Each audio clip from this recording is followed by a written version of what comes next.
Today, this is jumping all over the place, and I'm not touching any buttons. He's trying to turn the recording on. Oh, okay. So somebody's helping me. Okay. We have our steering team, which we talked about, that's providing our overall oversight. We have, of course, the agency, which is providing the regulatory modifications. They're also going to be the group that is vetting the participants into the program. They're going to be also a stakeholder in providing us feedback. We have MDIC, of course. We have our appraisers. Those are the folks that are executing the appraisals out there on the site. We have our participating device manufacturers. These are the organizations that have enrolled, that have demonstrated historic good compliance profile, and they're undergoing the appraisal. And then we have the CMMI PMO. Now in the October 10 meeting, we spoke a lot about, you can see there's a lot of bullets down there as to what the CMMI PMO does. I've called them air traffic control in this, right? They're the folks that are managing that enrollment, handing that off to the FDA, then contacting the organization, pulling in the appraisal team, doing the scheduling, helping with the scoping, assuring that the appraisal gets executed, collecting the results, passing information back to the FDA as appropriate, trending results over time. They're the glue in the middle. So we spent a lot of time on October 10 talking about what that organization does. So this eye chart, which you can also, which will also be available in the slides, talks a little bit about the program from a whole. So I'm going to start in the upper left, where an organization enrolls. So in the October 10 meeting, Captain Boyd talked about what's necessary for an organization once they enroll, what are the qualifications that they need to have, what's their compliance profile that they need to have to actually then be successfully enrolled into the program. I believe it was a clean compliance profile, no official action, no voluntary action over the last 5 years. So a site enrolls, the FDA then approves that particular organization. The FDA has been turning around that approval within about 5 business days. It's pretty quick. Then that starts the process between the CMMI Institute, the FDA, that organization, and an appraisal team to begin understanding what that organization does in the med device industry. We call it an intake call. How many products are at your site? How many processes are at your site to support those particular products? Essentially all that scoping and planning, so that when the appraisal team gets on site to execute that particular appraisal, you've done all that pre-work to understand what's at play. There's then the execution of the appraisal in the upper right corner. Now we're trying to get to a point where we're executing these appraisals within 90 days from enrollment to boots on the ground, so to speak. Kim will give a little bit of information later on as to what our metrics are on that. We obviously want to approach that sensibly. 90 days is a target. In some cases, we've exceeded that. In some cases, we may have to be longer than that, and particularly with things like the holidays at this time of year and considering other pressures on the business, making sure that we can bring an appraisal team in appropriately. And we'll talk a little bit about some of those scorecards or heat maps, or I've heard it now called the fever map or the chiclet chart. We'll talk a little bit about those or a Rubik's Cube. We'll talk a little bit about those. But those are some of the data points that are collected from the organization and then passed back into the CMMI PMO and eventually to the FDA. Some of that data then, as we move down on the right side, some of that data then gets passed back to the FDA to indicate the organization's involvement. And then throughout the year, we're executing what we're calling a checkpoint process, which the organization is self-reporting back some of their own performance measures against their own quality system in terms of how they've expressed it historically. But then we're also collecting some information as to how they've progressed against the CMMI appraisal model. And that's occurring on both a quarterly basis for the self-reporting and at least every 6 months in regards to the CMMI appraisal. There's then an annual appraisal to on-site. The checkpoint is a remote activity, but the actual appraisal would then be annual. Obviously, having just executed our first appraisal last week, that is a year from where we are right now, so there's a lot of learning that we'll be doing as we execute the other appraisals, so that's a target for us. And then moving into the lower left here, because I'm looking at over there, I guess that should still work. We'll over the course of many appraisals, we'll be able to then start to trend data to understand how all of the organizations against the CMMI model are progressing. Are we seeing in particular practice areas that all device manufacturers do particularly well, or that they're struggling? And then over time, as you'll hear a little bit later on today from Mike and Ann, where can we start to consider how those data marry up with perhaps some of those other analytic dashboard considerations? That is now, many of you, I've been on the phone with many of you going over this particular chart in the course of an hour or 90 minutes. There's a lot of details to each of these things. Particularly for each of you, you want to understand, what does this mean for my organization? And that's part of the purpose of that scoping call. It's part of the purpose of those intake calls. We've already had questions such as, hey, I have an organization where we do R&D over here, and then we do some manufacturing of pieces and parts over here, and then we do finished goods over here. How do we pull that all together so that we can get the benefit for all of those, right? Because everybody gets to, how do I get to the benefit, right? And that's fair, but we have to have that conversation to understand that entire value stream so that we can make a sensible approach for the appraisal for the benefit that's going to be provided to your site. So again, quick 5-minute overview here so that, since we're a bit compressed in the time here, but I'd be happy to, one, point you to the October 10 presentation. We talk a little bit more about that. And in terms of your particular organization, feel free to contact Kim or myself, and we'll walk you through what's happened. I would also encourage you, you'll hear today, later on today, from at least the one organization that's undergone an appraisal, to reach out to, where is he? To Rob, and get his candid feedback one-on-one, in addition to what he presents later on as to what his experience was. Also wanted to comment that this overview is also available on the website. So if you didn't get to snap a photo, or if you don't want to go and download the slides, it's there for you. All right, so let's go into a little bit more detail about what these appraisal activities look like, what happens before the appraisal, what happens during the appraisal, and what happens after the appraisal. So the first part is the planning phase, and George already described a little bit of this. This happens over the course of multiple phone calls with your organization. Specifically, we want to be talking with someone who will be identified as the executive sponsor for your organization, and probably also the site coordinator for your organization. During these calls, we'll be asking some general questions to kind of understand how your organization operates. What are the processes? What is it you're manufacturing? What do those devices go through to get from point A to point B? This helps us to understand what we're calling the scope. There we go. So we generally want this to occur within 30 to 60 days of enrollment into the program. As we've been noting with some organizations, the earlier this is done, the better, so that there's more time for planning and we can have a smoother on-site experience. So the next step is getting on-site. So during the planning phase, we will be talking with the site coordinator. Generally what this looks like is during the first 3, maybe 4 days, we'll be conducting a series of interviews with the people who actually do the work at your manufacturing site. These will be maybe 1.5 to 2 hours. The size of the group will vary. We'll be talking about different practice areas against different things that your organization does. On the 4th and maybe part of the 5th day, we'll be going back to meet with the people that we've interviewed to make sure that we're validating and verifying what it is we've heard from the people who work in your organization, so that we're both on the same page. We have a complete, clear understanding of what's going on, and that there's openness and transparency there.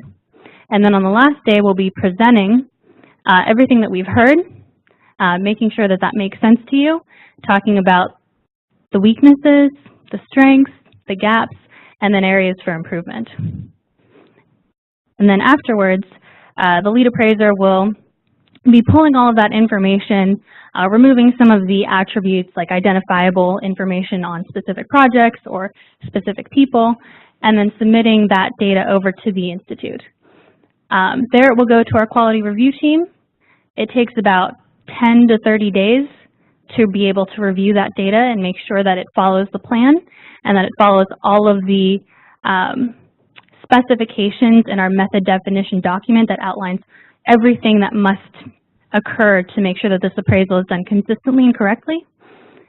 And then we'll submit that information in a aggregate form to the FDA. Following that, we'll be doing checkpoints, and George mentioned that part of this is the self-reported metrics collection form that we'd like to see once a quarter. And then the other part of it is a 1 to 2 hour conversation with your lead appraiser over the phone to be able to check in on what kind of improvements have been made, specifically against the model practice areas, and how that's been affecting your organization. Now, George mentioned this, we're hoping for it to occur at least once every 6 months, but we encourage you, if you can, to do it a little bit more frequently so that we can foster that culture of continuous improvement. Did you want to add anything to that? Okay, so let's get a little bit into some of the engine room type stuff, some of the nuts and bolts here, right? So this is a framework. Within the framework, there are practice areas. Within the practice areas, there are practices that your organization gets assessed against. So pretty basic hierarchy in that regard. So you don't need to know, as an appraised organization, you don't need to know any of this.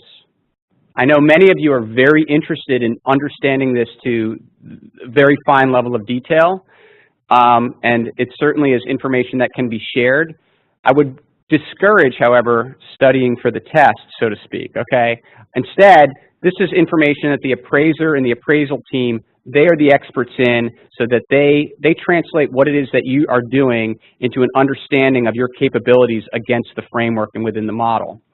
Ultimately, what they are landing on is providing you this, and again, I've heard it called a heat map, I've heard it called a scorecard, although some people get very nervous when you say scorecard. I've heard it called a Chiclet chart, a Rubik's Cube, and the newest, as I said, was a fever chart. I know organizations, the other thing I heard is some organizations are really interested in having just Green Bay Packer colors in this, greens and yellows, no reds, okay?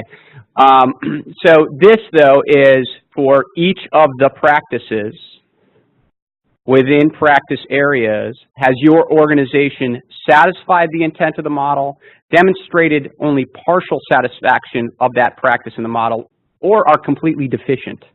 All right, and so there's evidence that's considered, there's confirmation that's considered as a part of the appraisal, that's collected, the appraisal team then goes back, as Kim said, and validates, we heard this piece, so this is a weakness. Perhaps there's even a strength in some of those things that are satisfied as well. Those things are validated back. And at the end of your appraisal, your organization gets this, call it what you will, scorecard back that indicates how against each of the particular practices you satisfied that particular practice, or partially, or were deficient with it, along with statements that indicate why those things were, okay? There is scoring attributes to give a number consideration of that as well. You'll also get that. So this is something that your organization gets. Now the black there, by the way, is simply where there's black, there's not a specific practice. So for example, with estimating the top practice area up there, there's not a specific practice 2.5. It's just, this has been set up just so that there's some sort of linear consideration from a table perspective. This is what your organization gets. This is what the FDA gets. The FDA does not necessarily, has said to date, they just like to understand where you are in your process improvement journey. So the overall aggregate scores on the right, they're not interested at this time in your specific practice considerations, your weaknesses, your strengths. That's for you as the manufacturer, as the firm, to address as a part of your process improvement journey. So this information, the first score piece here, you get that. It gets sent to the CMMI PMO, and then the FDA gets these aggregate scores to understand where you are in your journey. Another thing that we're also looking to collect, when I first started getting involved in this, I understood that there's been several efforts to get standard measures in the industry in terms of what does pre-production quality look like, what does production quality look like, what does post-production quality look like. I think we're all familiar with the effort that came out of Xavier Health. However, when we collect in a room, all of a sudden we become a bit of a Tower of Babel with that, right? We have differences in how we treat what's a complaint, what's a nonconformance, what's a CAPA, what's a SCAR, and we can never really quite land on a consistent definition from organization to organization. And I don't think we should. I think I was one of those folks that went through that conversion process where I was like, one set of definitions to rule them all, and I've learned that's just never going to happen. So instead, the approach that we're taking is we're asking for the organizations to provide their own particular performance metrics scorecard. So in the terms of your organization, let's take a baseline of where you are in terms of those complaints, CAPAs, SCARs, nonconformances, CAPAs, whatever those things might be, those risks and issues to your organization. So then as you go through this improvement journey, leveraging the CMMI model, we can then look at that card and see how it progresses over time. Okay? So, and understand there may be a story behind that. Perhaps your numbers for complaints go in a different direction, right? It's not always going to be less complaints, perhaps. Maybe you identify as a part of your appraisal process the way that you're identifying complaints is not necessarily correct, and you open a broader definition, so all of a sudden that number goes up. Let's have an understanding and a conversation about that. This is just a baseline consideration that you would then review over time to understand additional measures in regards to your process improvement journey. This is self-reported back on a quarterly basis. You have a question over here? Yeah, I do. Nope, please. Sure. So the question with that, with allowing organizations to define their own metrics or use their scorecards that they have, and submitting them quarterly, I guess one of the challenges is with the interface with CMMI, obviously there's going to be an understanding of the definition of the metric, what it's measuring, how it's measuring, and what it means to the organization. I'm not sure the FDA is going to have that same view of what the measure is. Is there something that we need to do to make sure that the definition of what's being measured and how is also provided to the FDA as part of that submission? Yes. Okay. No, I think it's a great question, and I think this is a part of the learning and a part of the journey here, right? So in engaging in this particular process, you are beginning to share some of this information with the FDA so that they understand where you are in that particular journey. That way, if that number, as I said, because everybody is, as soon as you put that measure out there, everyone wants to move to it, right? They want to move in that positive direction, and they want to show the agency we're performing well. However, if that number trends in a direction that is perhaps reflective of some other process change, a different organizational approach, I think the FDA is also interested in saying, okay, help us understand that, so that there's context for that within that particular organization. Does that help? It does, but then what it means is in the current submission of data, it's not just a submission of data, it would have to be a submission of details behind it, an explanation of what's coming out of that. Yeah, and so for the folks on the webinar who may not have gathered that because you didn't have a microphone, in addition to the submission of data, there may need to be a conversation. I think is basically what you're saying, and I agree, absolutely. Right. That's another reason why I think it would be good to try to do the check-ins quarterly so that you can align them with your metric submission, be able to talk to your lead appraiser about those changes. I work in the product quality outcomes team, and one of the challenges with having each organization measured differently is that it makes it very difficult to then compare organizations. So to Dr. Shuren's example, if I'm going to go look at the safety of a car, I look at the front impact rating, and everybody measures it the same way. And regardless of who is doing that calculation, they're going to come out with the same result. How do you work those two? So I'm going to let you pass the microphone over to Cisco because I think he has a moment, something to say on that. I think there's there's at least a few different considerations on this. One, as we said, we're collecting these data, right? There's consistency in regards to the model that we'll be able to trend over time to understand that. There's the organizational data that's specific to the organization. And then, as you'll hear from Mike and Ann later, we're starting to talk, we have this maturity model project over here. We have this analytic project over here. And how can we bring those together so that there is that common consideration in the dashboard as to how they work together, so that there is the consumer reports version of this. Cisco? Yeah, so just to add a little bit to that, one of the things that's collected also in the form here, to your point, is just an idea of where all those data sources are coming from, right? So that's not for any indication of judgment at the moment. It's really to learn exactly what you're talking about. Where do we see that? How does it compare across all the different manufacturers, right? Where are they getting all their information sources? At the next check-in, if something changes, then we say, hey, what drove that change? Maybe you did drive an improvement. Maybe there was a spike up at, you introduced a new product. That's great, but that's the kind of learning I think we as an agency need to start doing, is where do we start to see these types of variances and know what it really means to really enable a better discussion around it. So when that changes, it's not necessarily a detailed definition, but an idea that something has changed and what it was, so that we can enable a discussion around that piece. That's just one of the elements there, and that's across the board. So every single time the report outs happen, if something's changed, if you take one off because, and it's entirely possible, right? After working with the Institute, you realize some metrics you were taking are adding no value, and you might want to go back and readjust. That's okay. That's something that we would like to understand and get a better picture on. The other piece of that, though, is back to your point. The one thing I think that we've got to always be attuned to, right, is for that comparison, right? When you're looking at something like the how the crash test is done, it's great for the product. You know consistently what that piece needs to deliver. Organizations and what they need to do, that's very dependent on their culture. What are they trying to achieve? What are those objectives? So that consistency may not be relevant at that point. But there should be key areas that we care about, right? Key principles that we want to make sure are addressed depending on, however they want to address them, and it's right for them, right? Whether or not it's a patient safety issue, right? How are they looking at that and treating that and measuring themselves against that?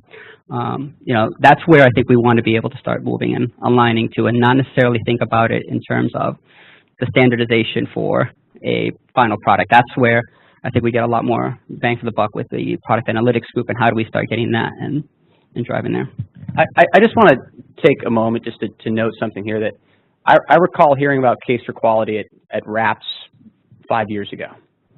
And I'm looking around the room, and as Cisco's speaking, and as earlier as Dr. Shuren was speaking, and Beth was speaking, there's nodding occurring. I recall when the case for quality and this sharing of this conversation 5 years ago, on both sides of the table, right, industry, just saying, hey, let's share this data so that we understand where you are in your quality journey. It was not just no, it was hell no, right?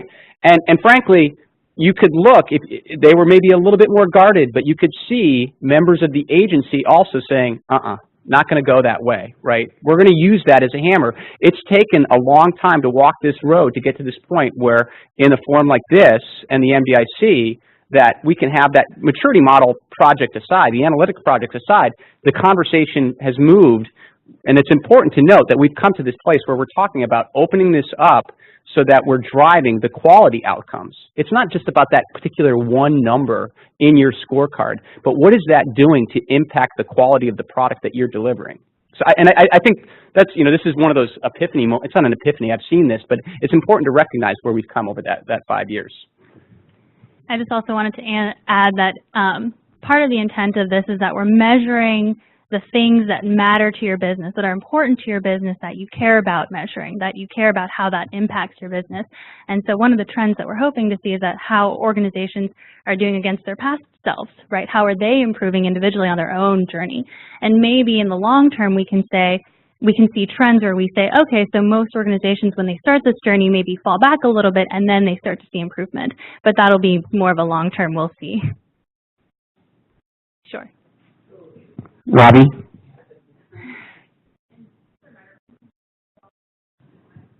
Yeah, hi, good morning, everyone. This is Robbie Nabar from Illumina. I've also been on the product outcomes and other quality metrics. I just wanted to say, this is a great initiative. It would be very useful if we had maybe some training for the people that are, in the industry on the foundational aspects of CMM CMMI. Because when we say configuration management, or we say planning, or we say, you know, any of those things over there, there's a very strong foundational discipline within CMMI that is not common knowledge, that is a framework. And so when we put out data, we put out, even do assessments, it's not intuitively obvious to everyone when looking at that spider chart or you know, the fever chart, exactly what are we talking about. It's a notion, it's not yet baked. So it would be very useful if you're going to do this, to have the enrollees, and maybe you've already done this, George. We've been talking about it at the group too, but maybe there's some foundational training that we all can have, so that we are looking at the same thing, understanding the same thing in the same way. Yeah, so I think one of the things that, as we've been developing the program, we first had our communications working group, and they developed a set of FAQs. Those FAQs were very much defined to be 7 or 8 questions for the C-suite. What is this program? Why should I do it? What are the incentives? Right, and you contributed to those FAQs, so thank you. Once we got through that, and we'll get to this a little later if we have web access here to show you, we've now, those FAQs have blown out to nearly 60, 70 typical type of frequently asked questions, which get into more of the nuts and bolts, right? C-suites agreed to it. Now the director of regulatory or the manager of quality this has been plopped on their desk, and they need to understand that. And then that is also playing out into further understanding of the model. Right now, that education that you're talking about as to how much of the model to expose to people is really in those intake calls and those conversations. But we're certainly also exploring what is it that we can provide. There's training certainly on the model as to what it is. That's a pretty intensive course. But what's a skinny version that we can give to all participants so that they have enough understanding without necessarily having to make that big investment into the full training. Right, I also wanted to add that actually is one of the frequently asked questions that we've received that we now have answered on the website. But part of it is we want to be able to communicate that, and that's something we're now trying to delve in further with lessons learned. But there's also this,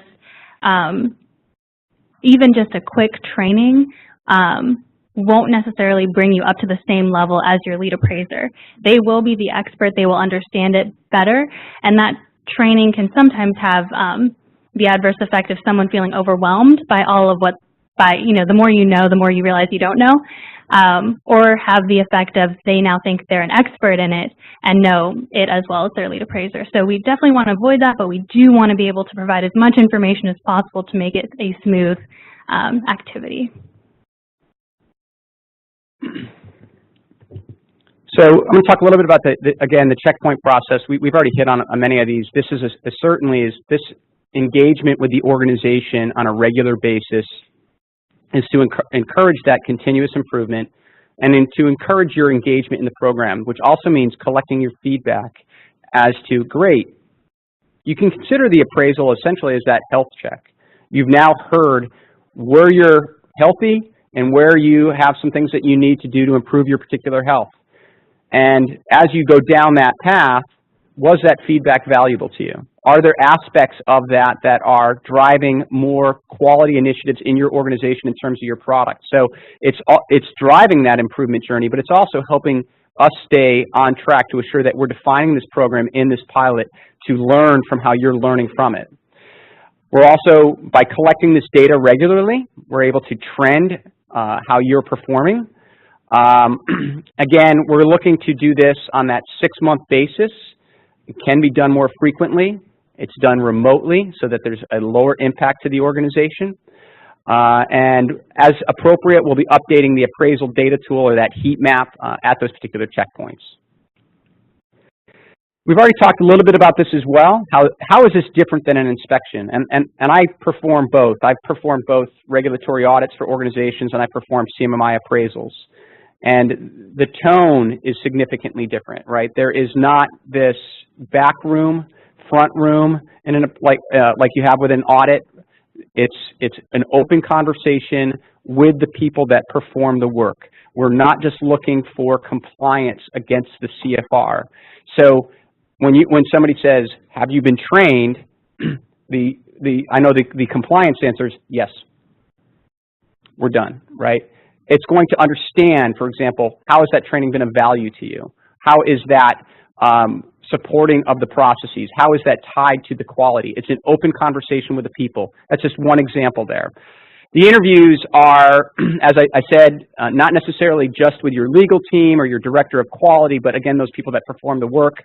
And it's, we're not looking just to create a corrective action punch list for you here, but we're trying, just to get you into compliance to the model, but we're trying to identify against the framework those areas, those capabilities by which you can improve to help the quality of your product.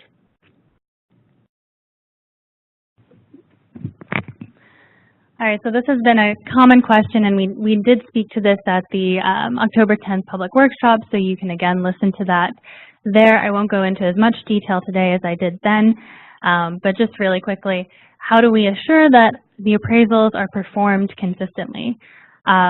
Well, first of all, the lead appraisers who are going to be involved, we have 380 of them around the world. They won't all be performing these appraisals, but each one of them have gone through a rigorous training, had to have at least 10 years of experience, gone through an application process, been on several of these appraisals, and then be successfully observed on these appraisals. So that's just generally speaking for our group of lead appraisers.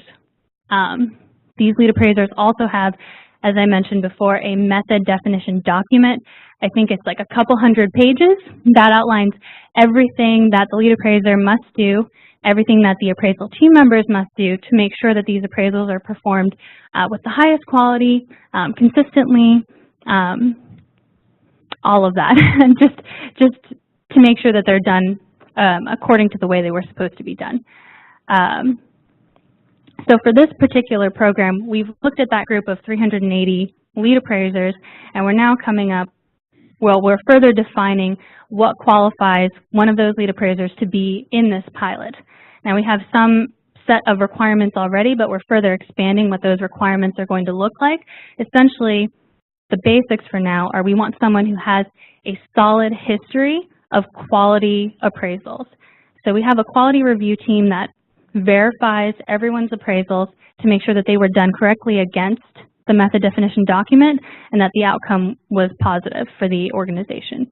So we're looking for lead appraisers who have a good history of performance with appraisals. Let's see, additionally, we're making sure that for each of these appraisals, normally outside of this program, this kind of appraisal would only be done by one person, but in order to continue to assure that these are done consistently and in quality, we're putting 2 people on these teams so that they can keep each other accountable. So one of these people is intended to be the lead appraiser who is steeped in CMMI knowledge with years of experience, and the other person is intended to be someone who's got a solid history and knowledge of medical devices as well as regulatory background. Additionally, we have modified our own version of the method definition document to outline the specific differences between a standard appraisal and what needs to go into this pilot to make sure it's different. Some of that is the language around the different definitions, how they're used in the medical device space versus in a CMMI space, making sure to explain that, talking about the differences between the audit and how some of the way we have those conversations need to just be explained further. And we've also equipped all of our team members and our lead appraisers with a standard set of tools, a standardized plan, a standardized schedule, standardized intake calls, so we're all asking the same set of questions, standardized practice areas that we'll be all looking at, standardized data collection tool, and the standardized heat map. And again, all of these appraisals, after they're submitted, will be reviewed by our quality team to make sure that they're following everything that they're supposed to be following. And if there are any issues at that point, we will deal with them accordingly. Yeah, and so with all of that, of course, there goes training with those appraisers, right? So while they have been a lead appraiser, or they've been an appraisal team member, and they have been vetted that they've been performing work that's of quality. As an introduction to this program, there is a training, a series of trainings that they go through to understand the specifics of this particular approach, this program, and the tools that they would need to use specifically for this particular program.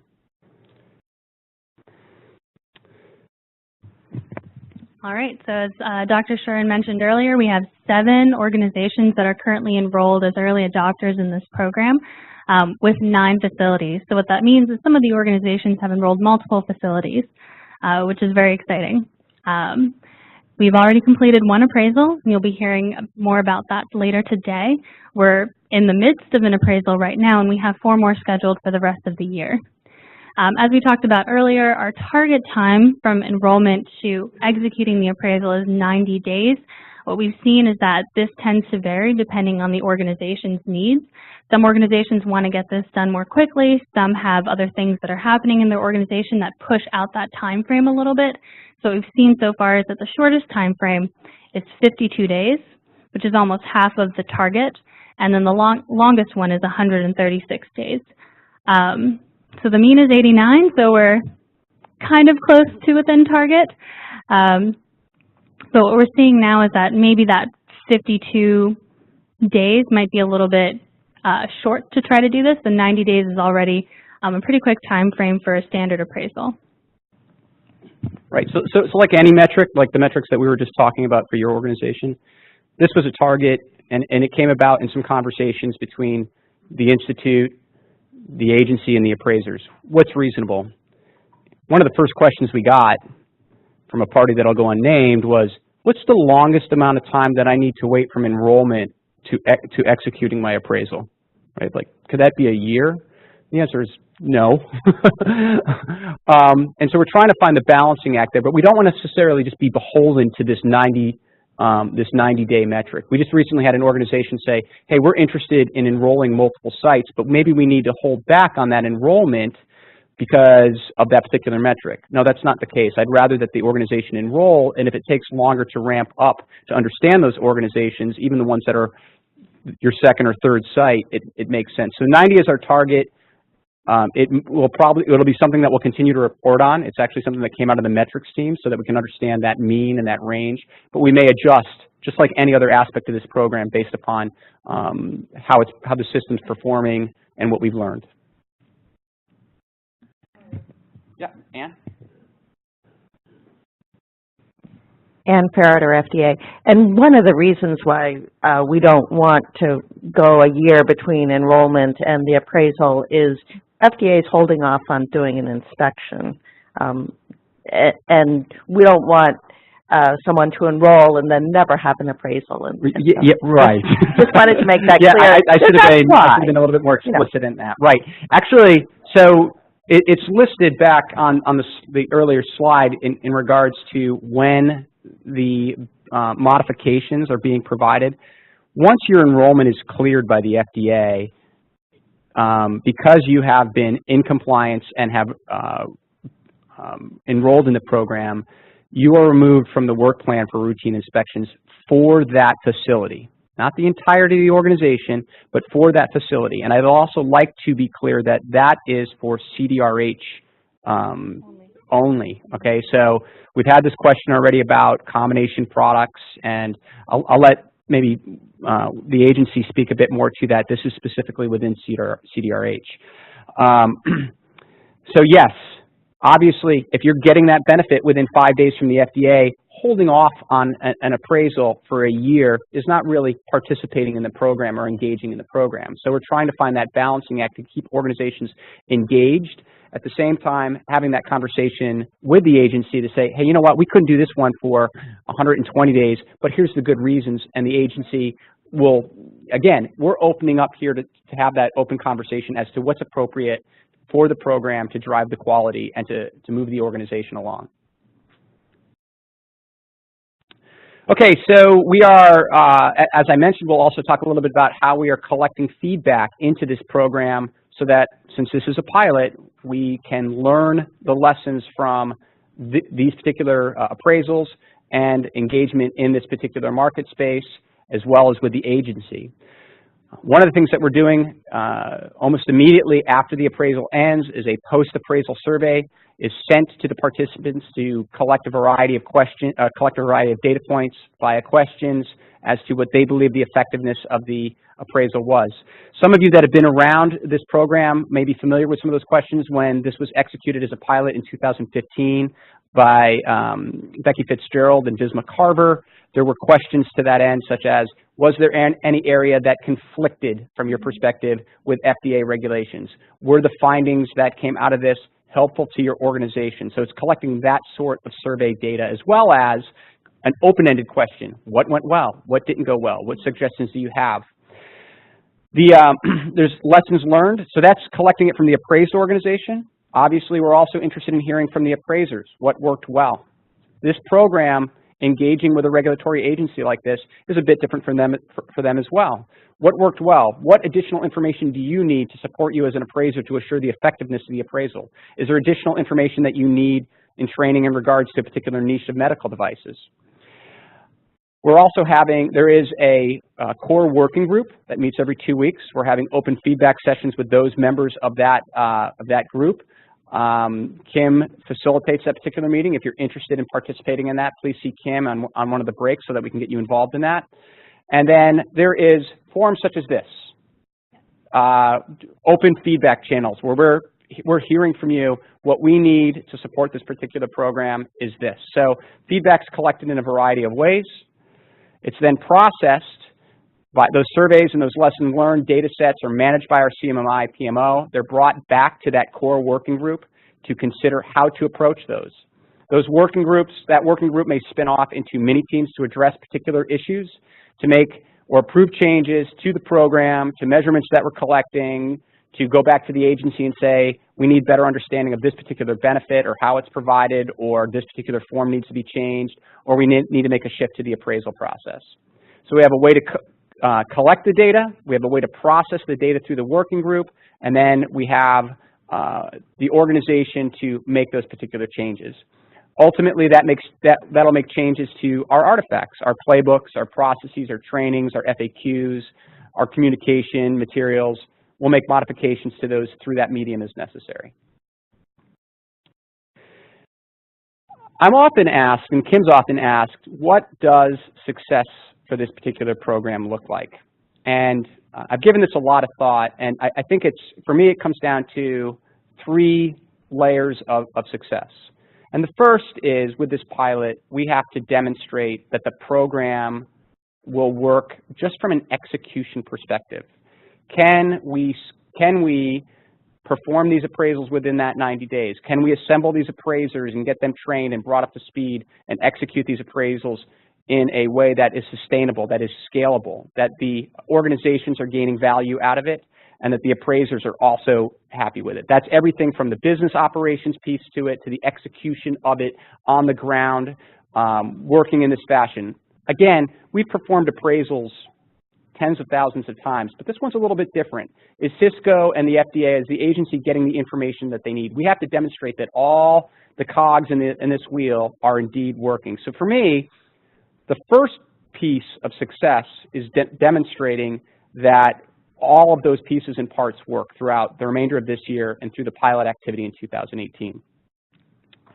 The second layer of that cake, if you will, that I consider in terms of success is, once we've executed 5, 10, 15, whatever number of appraisals, can we demonstrate some sort of trending of results back to all of you, back to those organizations that have participated, that say, look, we see these particular relationships across the industry, across all of these appraisals.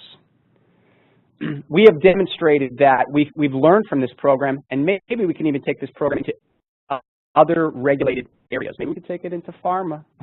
Maybe we could take it into food. Who knows, right? So have we demonstrated that we can learn the lessons from actually executing those appraisals with those organizations, that we can start to see that those organizations are moving on their own quality journey? And then the third piece, the longer term piece, which I think I have some understanding and vision on, and I think Mike and Ann will talk a little bit more about later on, is that we have the maturity model. and we have the product quality dashboard. Can we start to bring those together so that our data sets, your organization's program metrics, start to line up with those particular dashboard elements so that we can start to see correlations that will actually create those consumer report data sets that you're looking for, that we can say, hey, we understand how this model impacts the quality, that analytics dashboard over time. Now that's a big vision, right? I don't want anybody to walk away saying, we have got that completely vetted out, right? We need to work through that because you have an analytics program that's being defined. You have the maturity model program with the agency and the organizations being appraised that's going through this pilot activity. We have to have that long-term read on the future as to where it's going to go, but that is very much, you have two programs in work, so the sum of that is going to be another program that's very much in work. We have a question over here.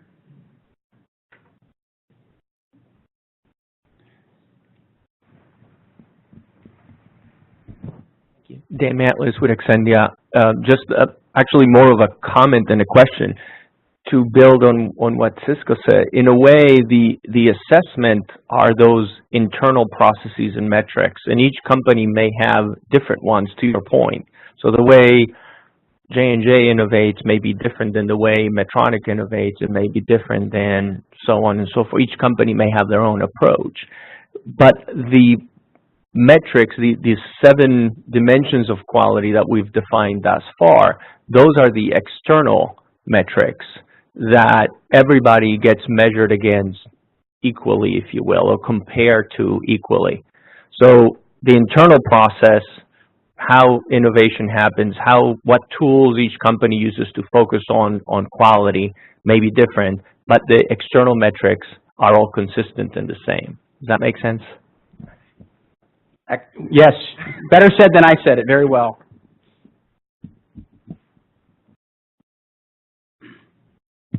All right, so we already have some learnings in progress with engaging with the 7 early adopters who are kind enough to jump in. One of those things is increasing the appraisal bench. As I said, we have 380 of these lead appraisers. Not all of them are working on this pilot right now. How can we get more of them? How do we continue to vet them, make sure that they're meeting all the requirements, especially as we learn what those requirements should look like, as we learn more about the interaction between the lead appraisers and the organizations and making that a smooth transition. So we're currently vetting candidates, we're fine-tuning those requirements, and we're starting to reach out to some people for 2018 to be able to expand that bench when this program officially launches. Again, the requirements for medical device experience is another one that's come up. How do we keep that more consistent? We already have brought this topic to our core working group, and they've spun out into a mini team that are now addressing this, and we're hoping that maybe they'll have made some progress by this Friday when we meet again, but that's more of an ongoing discussion. Consideration of practice areas and scope. George spoke to this a little bit, but right now we have 11 practice areas in scope that kind of make up sort of how do we look at the foundation of what your organization is doing? How is it making its estimations? How is it planning? How is it project managing? And if it's doing all of those things well, then we can kind of look at, okay, what are the more complicated practice areas, risk management, that we can look at after we see that you're doing everything on a foundational level well. There's been some push and pull. Should we include that in the beginning? Is that overwhelming? Should that be the second step? So we're having those ongoing discussions, but we'll learn more as we continue to engage with organizations. There's been a question of multi-site appraisals. As I mentioned, some organizations have enrolled multiple facilities, and there's a question of can we bundle them in an appraisal? And part of that discussion is it depends. It depends on what those organizations, those specific facilities look like. Are they doing similar things? Are they doing completely different things? Where are they located geographically? How does that work with CDRH and those regulatory modifications? This is all something we're still having discussions with and bringing again to our core working group. And there are still lessons learned that are coming out of this first appraisal that we hope to bring back again to the working group so that we can continue to make those improvements. Sorry, can you go back? Yeah. Did you want to? Yeah, I'll add. What do you want? Yeah, go ahead. Okay. So thanks. So as I mentioned, we've tried to update our website with all of the frequently asked questions that keep coming in. George said we're now at 60 to 70. So if you visit our website, and if we have time, we'll try to go there as well to look over some of the really frequently asked ones. We've expanded that so you now have access to more materials, including a high-level overview of the model. I know that's been something that's been asked for. We have, again, that detailed overview of the program flow, that giant chart that George spent time talking through, and then more detailed questions and answers around the specific activities that need to occur before the appraisal, different situations around how that might work depending on the specifications of your organization, and then further questions on what happens after the appraisal. So our current timeline is through the third quarter of this year. We completed that initial definition of operations. What's our appraisal playbook look like? What does our operations within the Institute look like? There was the FR announcement by the FDA, and we started some initial scoping and scheduling conversations to drive activities in this particular quarter. So the 7 organizations and the 9 sites that you heard about. And some of those, as we said, we've executed one of those appraisals. There's another one going on actually this week, and there's 4 more scheduled through the remainder of the year. We'll continue to execute those early adopter appraisals, and we're going to inspect and adapt with every one of these appraisals. There's a learning that's going to occur with each one of these.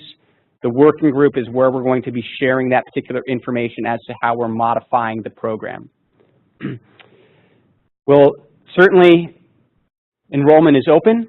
You can go to this particular web address, and I don't know if that's actually a link that I can get to. Is that something I can get to? Yeah. And I'm not going there to enroll as much to bring you to the FAQs that are there. One of the things that we heard in the October 10 meeting was, is there something that you can give us right now to take away as an appraised or a potential appraised organization playbook? So if you can scroll down, I believe there's a big blue button for FAQs over there on the left, right? So CMMIinstitute.com, medical device, right?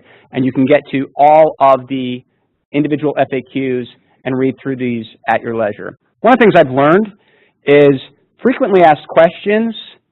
Here's one of my lessons learned. Frequently asked questions are, it's a bit of a misnomer, right? Because there's really your asked questions, YAQs, right? And sometimes I hear the same things over and over again, but everybody has their own derivative of those questions. So again, I would encourage you to reach out to us to set up the call, to have the conversation about the program, to consider how you would potentially enroll, what's specific to your particular organization, what facilities that you have. With that, I think we're well ahead of schedule. This is your time. I'd love to have an additional conversation, Q&A, comments, conversation. You have the agency here as well. Jennifer, in the middle. Hi, I'm Jennifer Kelly, FDA. So you mentioned one of the measures of success being execution, sustainability, scalability. One question that has been brought to my attention was, what ensures the quality of CMMI, the appraisers, the appraisal in the future? Take that one. Sure. So part of it is making sure that as we learn in this program, that we continue to take that feedback and apply it to the training, the standardized materials, how we vet lead appraisers for this pilot specifically. That being said, we have training. We make sure that we interview the lead appraisers before we consider them for this program. We're looking at those who have a solid history of quality performance in their appraisals. We have the standardized materials to make sure they're all being done consistently, and we have that quality review process at the end. And of course, there's always the feedback from organizations as to how their experience was on the appraisal, and specifically with their appraisal team, that we'll take into consideration as we move forward and continue to expand that bench.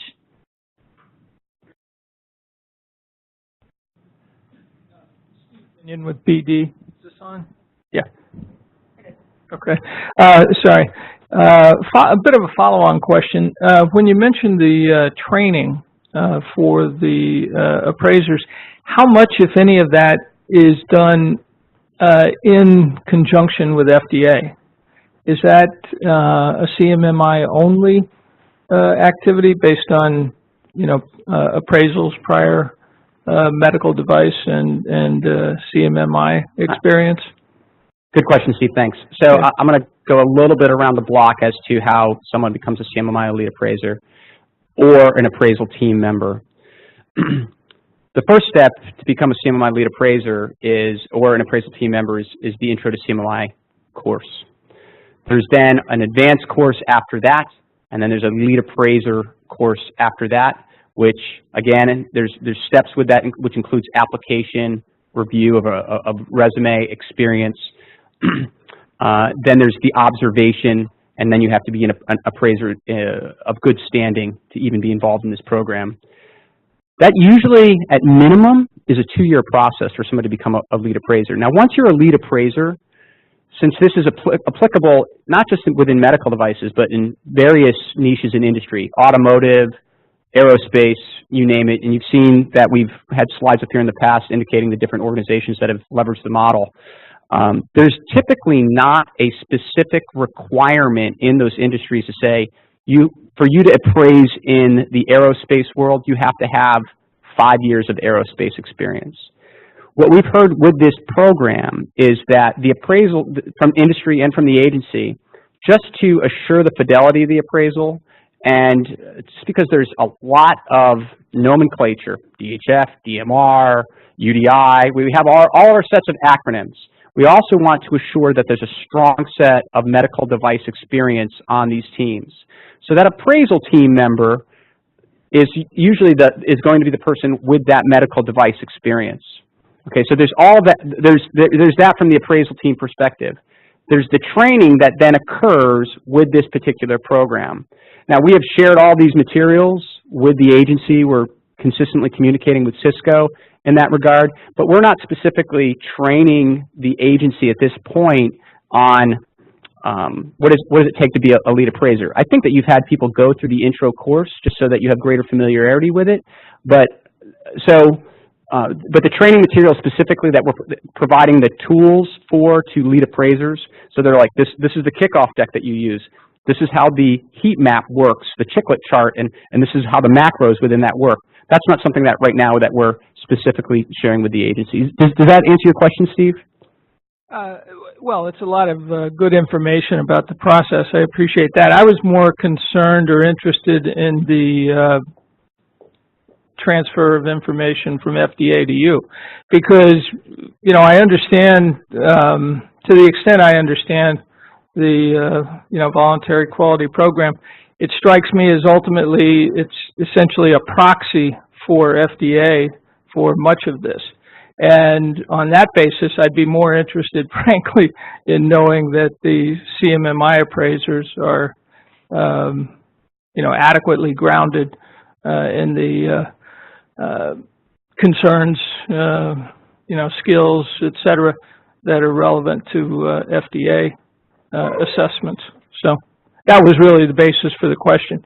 So, how much are your CMMI appraisers being, informed by FDA, not the other way? Okay, I read it the other way. So, and I think that it's again, it's assuring that there's adequate medical device experience on the team, so that they can speak that language. And I think the microphone. I'd be curious as to what FDA has to say about this as well. I got another question after that one. So another mic. Yeah. Kim's making a note here that the FDA is on the working group. For what it's worth, the performance metrics scorecard, when we initially defined it, the performance metrics scorecard is not something that while we will define objectives in a standard appraisal, something outside of this particular industry, it's not something that's standard for an appraisal. FDA came to us and they said, this is something that we would like to, this is an information need so that we can, with that organization, understand how they're progressing outside of the model in terms that are appropriate for them. So I think that's an example of the FDA coming to our working groups, coming to the Institute's PMO and saying, we have this information need, we have this particular need of the program, this is something we'd like to inject into that particular process so that we understand that. Yeah, and you know, in looking at the 11 practice areas, you know, that you've identified as the, you know, the basis for the appraisal, I think it's clear that those are very important product development, production, sustainability, whatever, attributes that are probably, or certainly are, broadly applicable across industries. And, you know, again, my question was the specific, you know, connection from FDA to this process.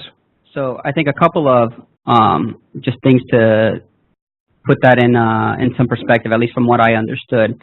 The first one is, I don't think we're stating right now that this is going to be a proxy for the FDA compliance regulation, right? One of the reasons why we crafted the pilot that already established that baseline of compliance is we didn't want to introduce that discussion right now, right? That may be something that comes up down the road as we learn. But right now, that proxy has already been established even by our process and what's going on. This is really about now how are we driving the improvement within the organization at a different, from a different perspective at a different level, right? So that's where I think the appraiser, the CMMI appraisal really comes in and adds value. It's driving a lot more of that connection among all the systems. The other piece of it, and I'm curious, I mean, is there a specific concern I think that you have with terms of how the, what the appraiser should have in terms of being able to be a proxy, or why that would be a concern even at this point in time? I'm just curious, actually, in general, because we haven't heard that yet. So yeah, listening to the presentation yet again, I was able to attend the October 10th meeting. It just occurred to me that that really hadn't been addressed at this point. What's the, you know, what's the overlay or the institutional knowledge transfer, if you will, from FDA to CMMI to set this up? And your point about the minimum entry standards into the program being, no action indicated, a clean track record, clean MDSAP, or all of the above, is a good point.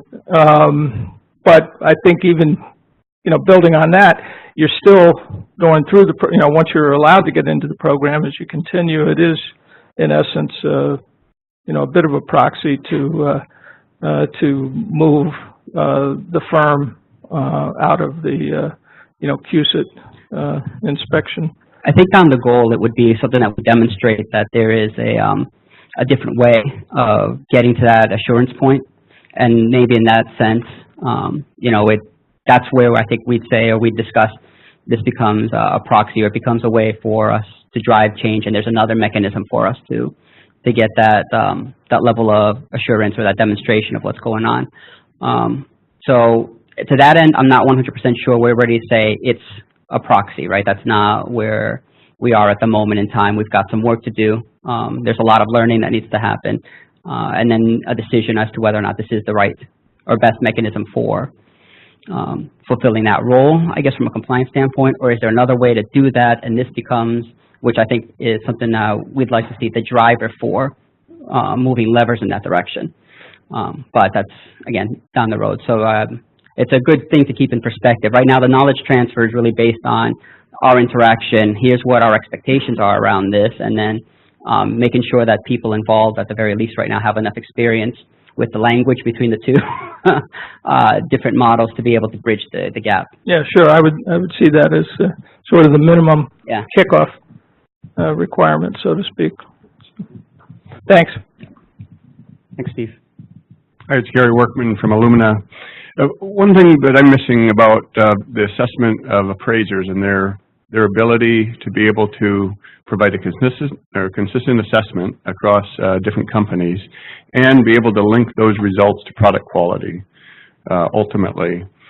Could you talk through one area as to how prescriptive the tool is for the appraisers to apply? Because if the tool does not have detailed prescriptive assessment guidelines, then you're left with a bunch of appraisers that have been trained to kind of a general topic area. Take purchasing controls, for example. You know, how well do companies engage with the suppliers of their materials and services in order to assure that what they're purchasing leads to good product quality? Could you dig in a little bit into the tool and how the appraisers are trained to specific, say, deliverables or specific KPIs in any given part of the value stream? So you're right in that the model is industry agnostic, right? It is not specifically written just for medical devices, and so if you're looking for a KPI specifically within the appraisal model that says measure these particular things, you will not find that within the model. It is part of that scoping conversation that begins to take those with the appraiser and the organization, that begins to take those attributes of the model, those capabilities of that, to define what does that mean for that, or in the context of that particular organization.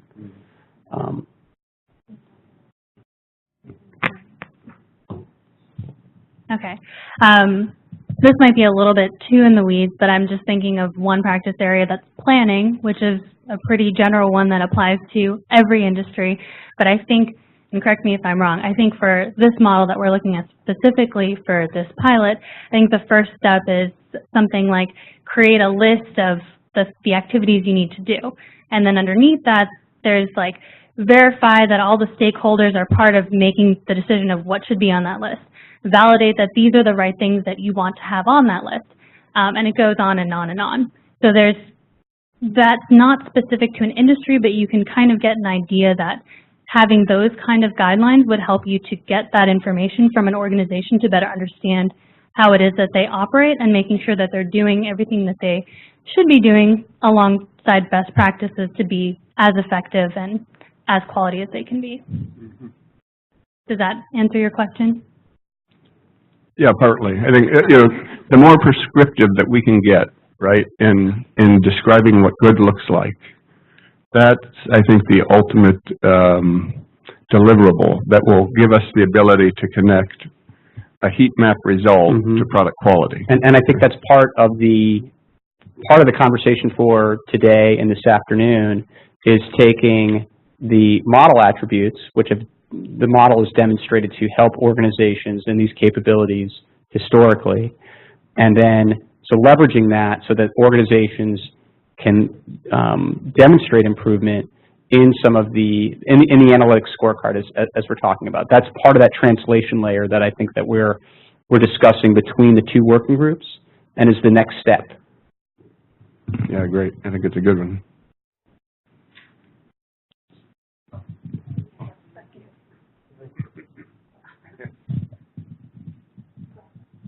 So I had some observations from the corner of the room. I'm Mike Rowland from the Carolinas Healthcare System, and we've had the privilege to be sitting in on these conversations for a little bit now. This discussion feels like what it must have felt somewhere back in the early 1970s, after Medicare had been established and after the Center for Medicare was established, which has ultimately become the Centers for Medicare and Medicaid. At that time, Congress said we're going to be writing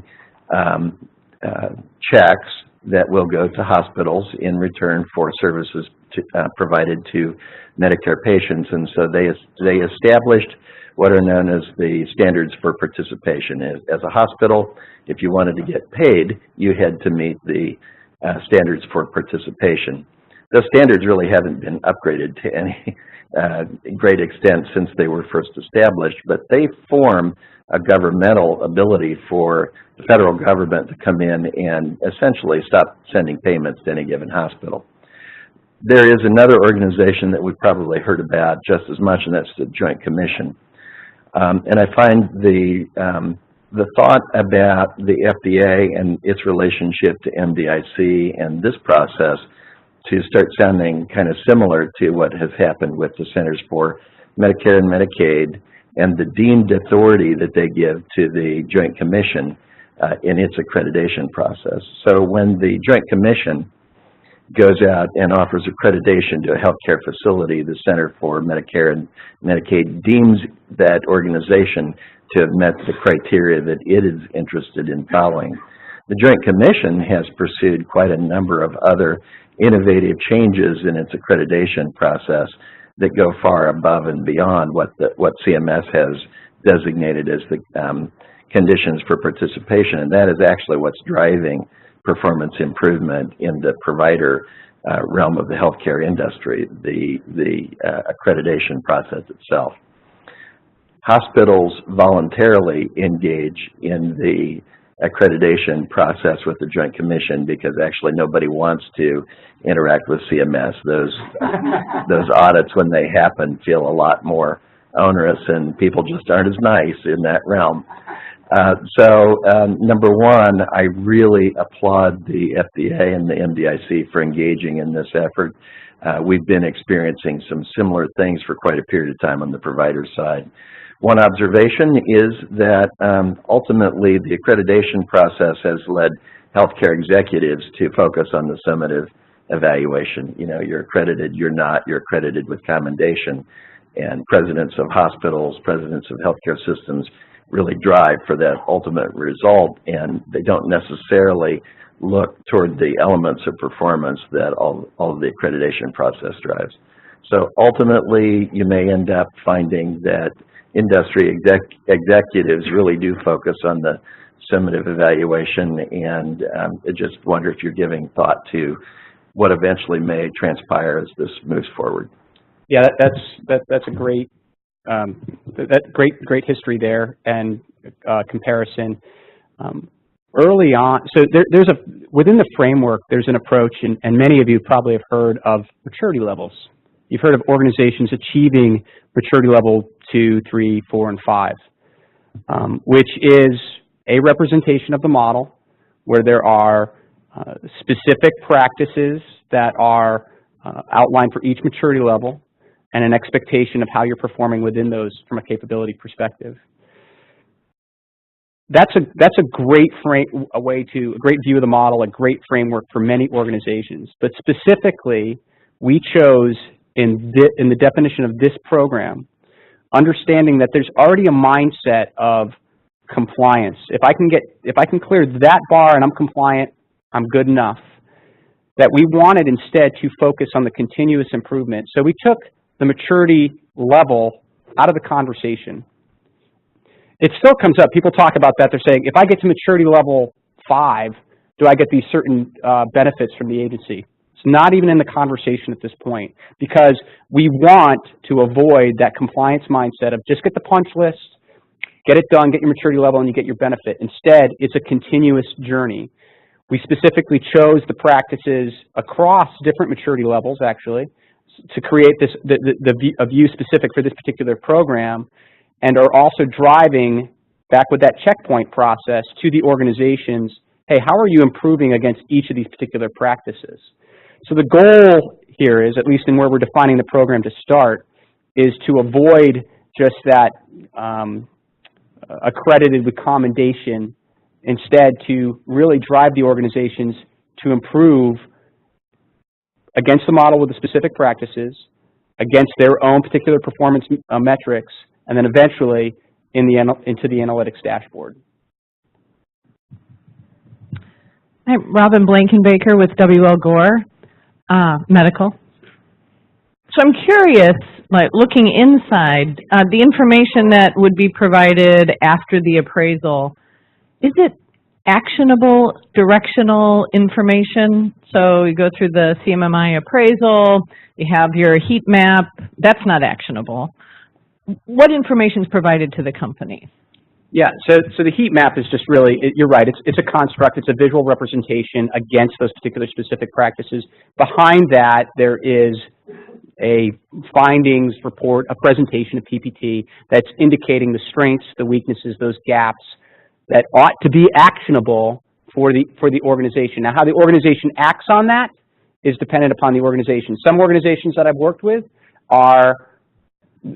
they'll say, great. We understand that's a weakness against the model. We got that. We understand how to address that. Other organizations will come back and say, can you give us some insight as to how we should address this, or other things that other organizations have done to do that. So you get that final findings readout, if you will, behind that scorecard that indicates all those weaknesses, strengths, and those gaps. Does that answer your question? And yes, it does. Thank you. And is there, so at that point, I think, is where the tie to product quality can come in. Sure. It sounds like it's really up to the company to determine, oh, you know, here's where the greatest risk is, here's where improvement could really impact product quality. It's not up to the appraisal team or CBA. Right. And depending upon, and that's where the real work starts, right? You then look at those things and what things can I do quick and easy that are going to give me the highest bang for my buck? What things are really low impact? It's still a finding potentially against the model, but maybe it's a low impact to my product quality. So it's assessing of those findings, how the organization wants to address those. George and Kim, George and Kim, great overview. Thank you again for continuing to fill in the details on this. Beth Staub from Stryker.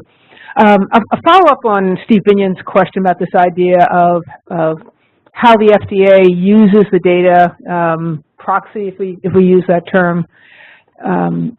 You know, Cisco, I think where Steve's coming from is that in order to be able to participate in the voluntary program, in order to be taken off the annual work plan, just subscribing and participating doesn't do it, right? You don't just get told we were scheduled and it was completed.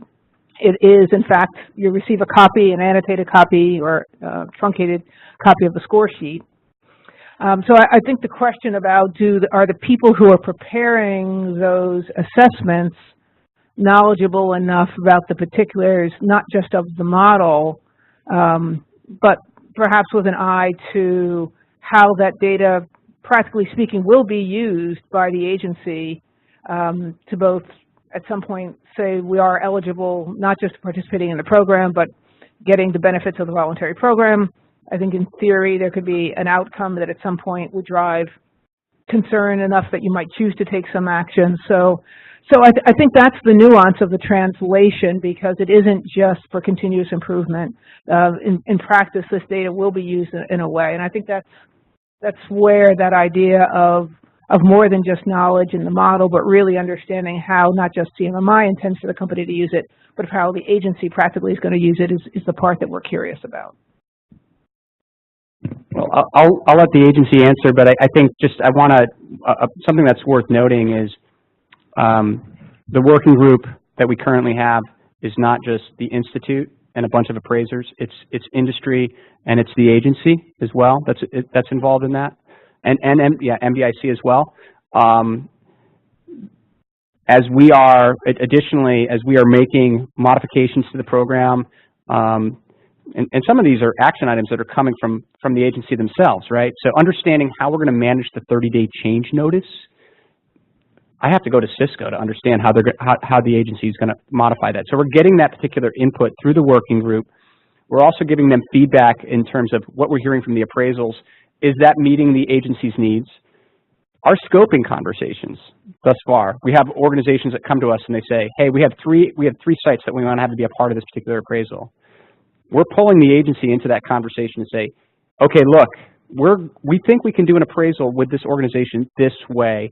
Is that appropriate so that the agency is getting the information that they need out of that appraisal so that this organization can get that particular benefit? By the way, are we creating something that's too burdensome for that particular organization? Or should we look at, we've had sites that have, we had one site enroll that has 900 products established in the establishment registration. We're bringing the agency in and say, hey, look, this is our sampling approach that we're going to, because we're not going to do 900, we're not going to look at 900 products in a week, but we can look at this and this is how we've come up with the sampling. So is that appropriate, agency, so that you still, in good faith, can give that organization the benefit by way of this appraisal? So we're including them throughout the particular process. Cisco? Yeah, and I think now that I've got a little bit more perspective on some of that concern and everything else, it's a fair point, but I think for right now, one of the things to keep in mind is throughout the course of this pilot, there's no threshold that's set, right? And I'm not 100% sure even at the end of the pilot, a threshold will be necessary, right? It's one of the things we want to proof and get some data throughout here. So we are working, we are trying to leverage this. Some of those, the benefits that are being discussed right now, and I'll maybe touch on this a little bit more a little later, are actually quite necessary in order to enable the direction, right? So while it is providing a benefit, I don't think we'd actually be able to move the needle without something like that in place. So that's something to put some perspective on. So what we're looking for right now is to establish that baseline visibility, right? Where are we? Where is everybody? And then from there, we can probably, and it'll probably be a group discussion, right? Does it make sense? Does this move? Does it still provide us a level of assurance without meeting those benchmarks, or do we need to establish benchmarks in certain areas, right? That's something that we'll learn throughout the course of the pilot, but it's there. And I think Dr. Sherman's got a comment, I think, in the back. Yeah, I think for right now, when you think about the punitive side for the things we do, then we're talking about meeting our QSR, right? And that's where we're focused, and you go through the usual process in terms of our inspections and all the things tied to it. This is on top of, this is more the benefit side. If you're doing well here, then we're looking at their rewards and incentives that you get in return. We can look down the line as to whether or not using the appraisal process is something that could eventually stand in lieu of some of the other things we do. We're not there today, and it's not the way we're looking at it right now. So if you are participating in this aspect of case quality, there isn't a penalty for doing so. There may be rewards. But you're also not off the hook for the things you're otherwise on the hook for FDA, and that's where there are potentially penalties involved.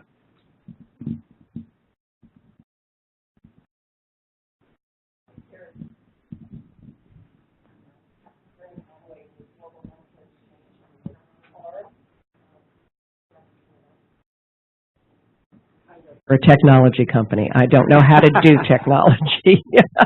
Which, with that, I should probably not say. Karen Conway with Global Healthcare Exchange and also with ARM.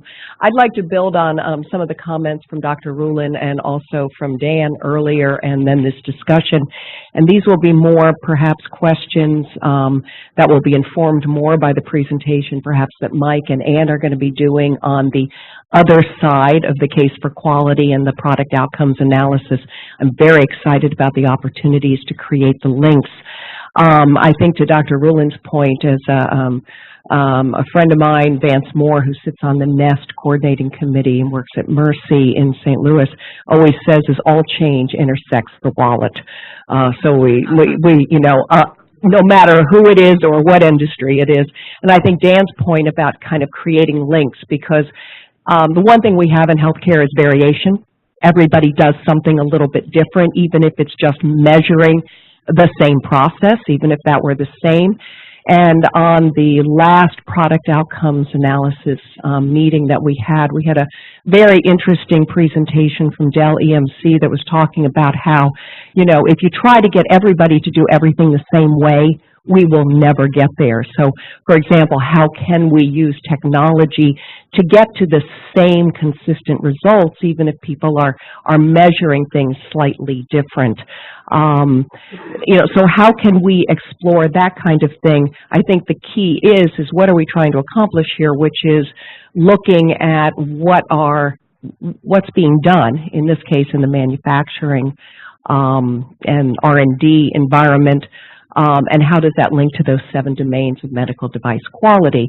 And so that said, why it's so important to bring these together is we are having the same conversation in the healthcare delivery environment in terms of how things are measured, how data is gathered, and so how can we make sure that we're getting true measurements of those domains. And some of that can be done by the hospital. Some of that, I think, has to be done if you're looking at patient engagement. And we have such an explosion of sources of data that there is going to be just increasing inconsistency. So how do we build that, and how have other industries done that? How did the auto industry get to those crash standards, et cetera?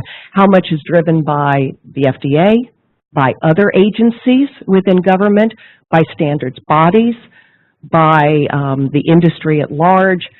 What can we do with technology? I don't have the answers to any of these, but I think these are important.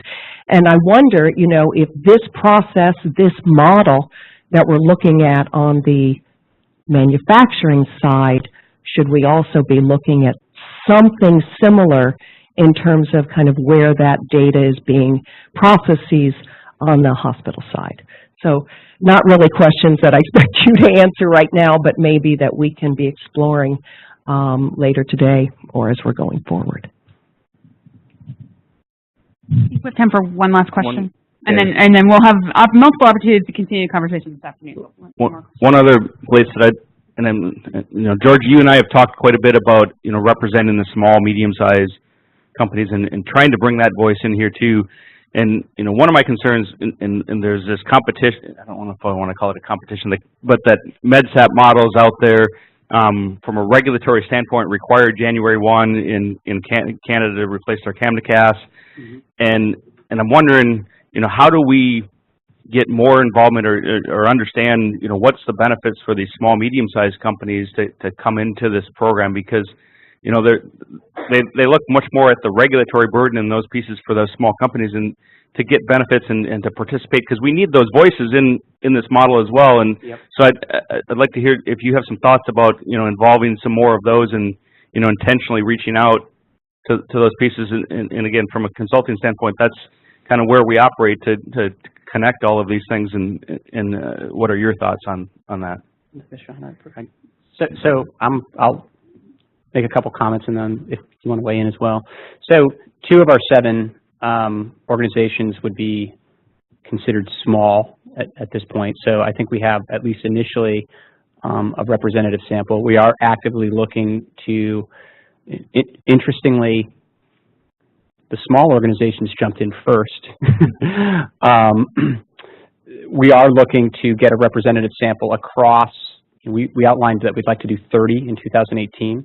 I'd love to have a third of that be small organizations, a third be medium, and a third be large. So we are trying to reach out to that. There's active conversation as to what's appropriate from a pricing perspective for each of those particular types of organizations. We have been talking with the agency in terms of what can we put forth, what's the cheat sheet that we can put forth, or the marketing material that we can put forth that compares the differences in the programs. Because ultimately it's each organization's business decision. For one small organization that is also doing distribution into those other jurisdictions, MDSAP might be the better program for them to spend their regulatory buck on. Maybe this would also be a program that's beneficial for them, but if they're limited in their budget and that's what they have to focus on, frankly, maybe that's what they have to do.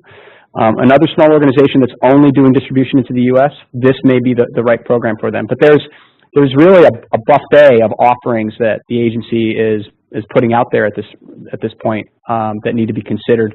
We're putting together the pluses and the minuses and the comparison that we can share in that regard for those, but it's going to be, it depends, I think, for each particular organization as to which one or which many they're going to engage with. Does that help, Mark? Okay. Anything to add? I think George pretty much covered it, but if you know some small organizations that you think should have a voice here, please send them our way. We'd love to have them. Yes, please do. Yes. All right. Well, thank you, George and Kim, and we will have opportunities to continue this robust discussion. We're now going into a break. We're no longer ahead of schedule, so good job, guys. We'll come back here in 15 minutes.